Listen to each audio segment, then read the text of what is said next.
Hello everyone. आज हम बात करेंगे सिविल इंजीनियरिंग के कुछ बेसिक कॉन्सेप्ट्स के बारे में जो प्रत्येक सिविल इंजीनियर को जानना ज़रूरी होता है।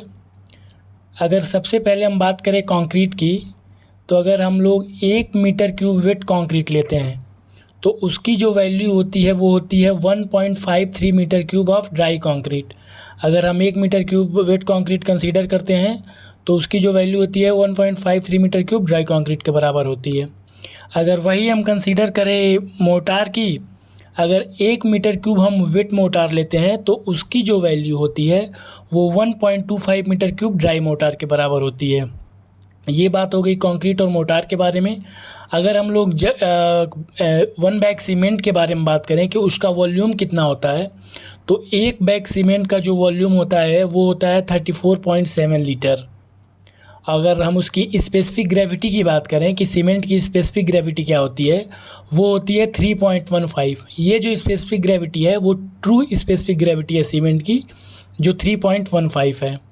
और रेट ऑफ हाइड्रेशन की बात करें हम बोग्यूस कंपाउंड की, कि रेट ऑफ हाइड्रेशन सबसे ज़्यादा किसका होता है, तो सबसे ज़्यादा रेट ऑफ हाइड्रेशन होता है C4AF का, उसके बाद C3A का, उसके बाद C3S का, उसके बाद C2S का।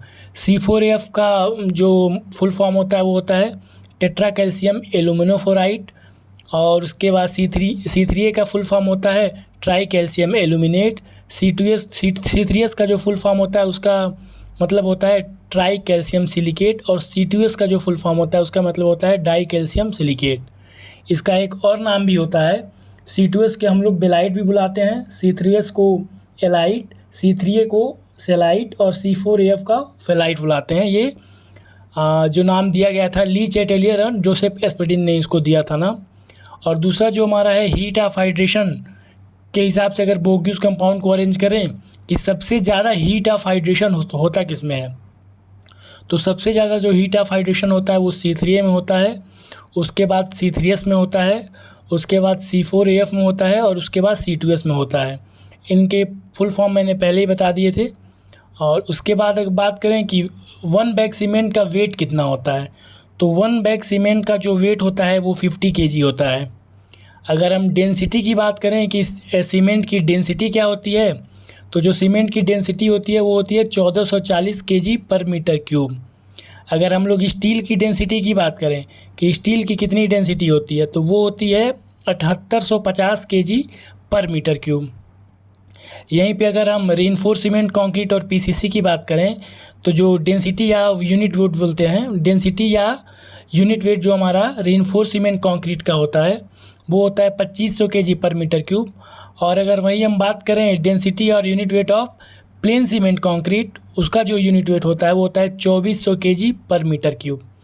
इसके बाद हम कुछ मोस्ट इम्पॉर्टेंट पॉइंट पे ध्यान दें जो हमें डे टू डे लाइफ में देखने को मिलता है कंस्ट्रक्शन लाइफ में, कि शटरिंग का रिमूवल कितने दिन पे करते हैं। तो इसमें जो पहला पॉइंट है हमारा wall column and vertical faces of all structural member, इनका जो रिमूवल करते हैं हम लोग 24 से 48 आवर में हम लोग कर देते हैं। अगर स्लैब है हमारा 4.5 metre, slab up to 4.5 metre है, तो उसका जो शटरिंग का रिमूवल है वो हम लोग 7 डेज़ में कर देते हैं। स्लैब्स है अगर मोर देन 4.5 मीटर है, तो उसका जो रिमूवल होता है वो 14 दिन पे होता है। ये हो गई शटरिंग की बात कि कब हम रिमूव करते हैं। उसके बाद बात करते हैं removal of prop under beam and arches. जो बीम और आर्चेज के नीचे हमारे प्रॉप्स लगे होते हैं उनका रिमूवल कितने दिन पे करते हैं, इसकी बात करते हैं। तो सबसे पहला जो इसमें पॉइंट है कि अगर स्पैन जो है स्पैनिंग अप टू 6 मीटर, अगर उस बीम या आर्च की स्पैन 6 मीटर है, अप टू 6 मीटर है, तो शटरिंग का रिमूवल 14 दिन पे करेंगे, प्रॉप्स का रिमूवल 14 दिन पे करेंगे। अगर वही स्पैन जो है 6 मीटर से ज़्यादा है तो रिमूवल जो है प्रॉप्स का वो 21 दिन में करेंगे। तो ये थे कुछ बेसिक कॉन्सेप्ट सिविल इंजीनियरिंग के। आगे कुछ ऐसे ही पार्ट डिस्कस करने के लिए लाइक और सब्सक्राइब करें। Thank you.